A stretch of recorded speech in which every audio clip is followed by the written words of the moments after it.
more than 40 yung edad nyo ngayon. Hindi ko nababanggitin kung ano eksakto. But 24 years in the ministry. Marami ng mga church planting experience, Class A churches. When it comes to track record, salamat sa Diyos. Hindi pwedeng pasabalian na napakaganda po ng inyong naging ministry sa Pilipinas. Pero gusto ko lang itanong, Pastor, ang pagmimisyon o yung pagbuo ng church sa UAE, bagong larangan to sa ministeryo nyo. First time. Hindi ito nyo karaniwang ginagawa.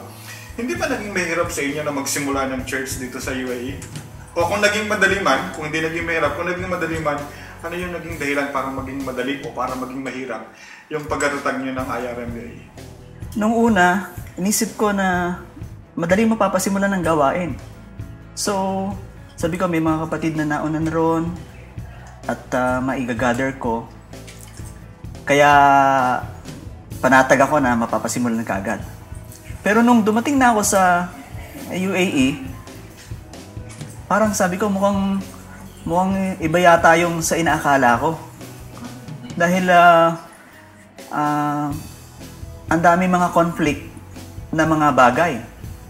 Yung mga in-expect kong makikita dito at matitipon, they are working from different companies. At iba-iba yung kanilang mga schedule. So iba-iba ang araw ng day off.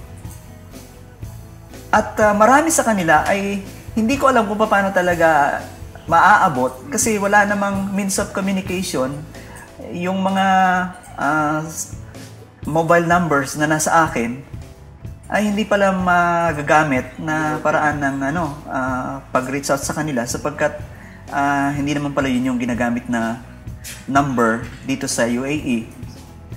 So, nagkaroon ng konting sabi ko, pagtatanong sa sarili ko, sabi ko, ano na nga bang gagawin ko?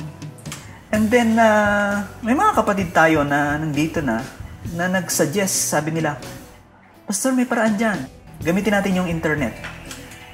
So, i-search natin yung mga pangalan nila sa Facebook at mag-message sa kanila. Although mahirap kasi talaga mag-spend ka ng time sa internet, alamin mo yung kung sino sila, kung ano yung aalamin mo yung pangalan nila, tapos yung background nila, mga friends nila para malaman mo kung talagang sila from the IRM or Christian. Yun. Pero God is so gracious kasi ginamit niya yun na isang paraan. Pangalawa ay may mga kapatid na tayo dito na matagal na palang working sa UAE. At sila yung pinauna na inihanda na ng Lord para siguro in preparation na rin sa pagsisimula ng gawain dito. Nung una medyo mahirap silang hanapin kaya hindi ganun kadali yung pagbuo ng church ng IRM dito. Pero sa pamagitan ng pagtutulungan ng mga kapatid na nauna nang nagkatipon-tipon, may mga kilala silang mga kapatiran. So sila na yung tumulong para mag-invite, magpaabot ng information. At unti-unti ay dumadagdag nga yung bilang nila. Siguro, sa isang banda ay naging madali rin na itatag yung church. Actually, ako rin mismo ay na-amazed. Dahil, imagine, within for almost 1 year or 1 year, eto na yung kalagayan ng mga kapatiran. At yun ay dahil sa pagtutulungan ng mga kapatiran natin na talagang dedicated na mabuo yung church ng IRM. At hindi lang basta makapagtatag ng IRM, kundi maabot talaga yung mga Christians na living in UAE upang makasama at makapagpatuloy sila sa paglago sa Panginoon. So, until at this present, talagang nakikita ko ang susi ng pagtatagumpay sa pagtatayo ng church, sa pagpapasimula at pagtatayo ng church, ay yung hindi lang personal na pasanin ng manggagawa, kundi ito ay nasa pagtutulungan ng mga kapatiran na mayroong heart talaga sa gawain ng Panginoon. At handa silang magpagamit ng walang anumang kapalit na halaga.